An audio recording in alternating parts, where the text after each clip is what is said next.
Hello, skaters, and welcome back to another episode where I answer questions from viewers on YouTube, Instagram, and Reddit. The theme here is to provide a quick answer followed by a 5-minute explanation.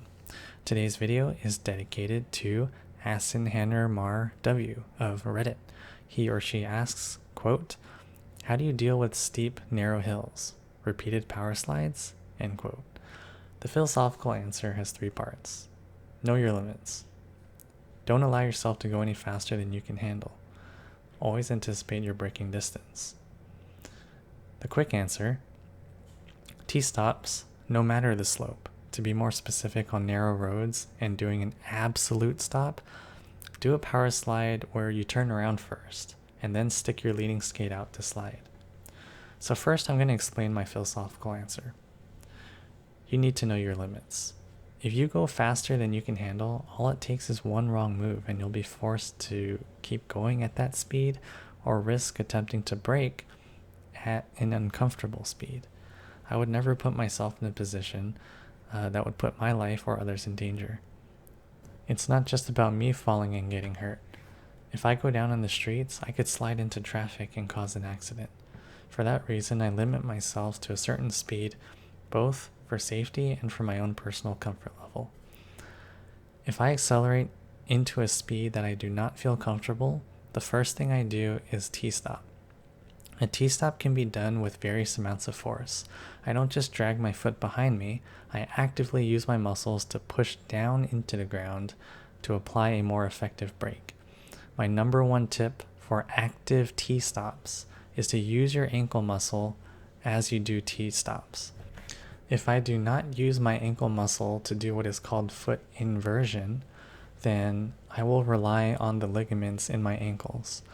Ligaments are meant to protect the integrity of joints. By actively inverting, I will use my muscles and tendons to do what they were built to do. If I do not actively invert, I am putting a direct stretch onto the ligaments that hold my ankle and foot bones together. That's a ride for the pain train. No thanks. So all in all, apply a T-stop to adjust your speed. It's slow, but effective, which leads to my next point about anticipation. If I'm on a busy street with a lot of car or foot traffic, I limit my speed to ensure that I can stop at a specific distance. For example, I can be a whole block away from an upcoming red light, but I'm going 30 miles an hour. I am most comfortable doing a power slide at less than or equal to 12 miles an hour. Of course you can do it faster than that, but that's my comfort level. At that speed, depending on the type of surface I'm on, I can slide up to 10 feet if wet, or 6 to 7 feet if it's dry. Knowing that I need about 10 feet of power sliding distance to stop before my intersection, I need to anticipate how much distance I will need to begin my deceleration.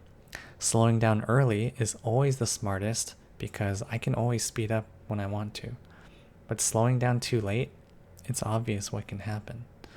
In most cases, when traveling near the 30 miles per hour range, I'll slow myself down using a T-stop and adjust the amount of force I'm applying by both adducting or adducting at the hip and inverting at the foot.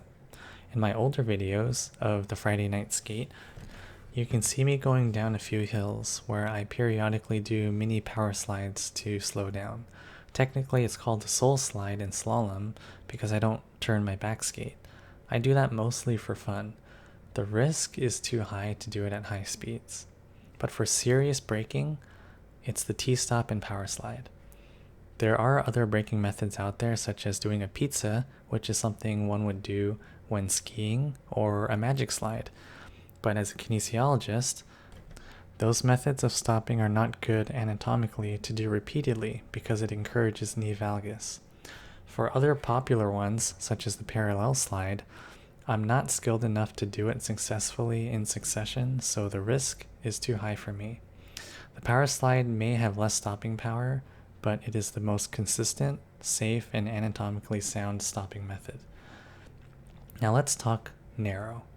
In streets, I'm stuck to bike lanes which are only about 3 feet across. I have to deliberately shorten my strides for 2 reasons. I want to avoid getting my skate caught under a car wheel. I want the traffic beside me to have confidence that I will not kick my foot out into their lane. And if I was driving and somebody skating next to me kept pushing their strides out into my lane, I would be pretty annoyed that I can't pass them without the risk of potentially bumping their left leg and causing an accident. So just be courteous. Well, that's it. I hope that was both straightforward and informative in answering your question as Sinhanner Mar W. For the rest of you, I still have plenty of footage to go, so if you have a question, feel free to drop a comment. Stay safe. I wish you all well, and I hope to see you in the next video.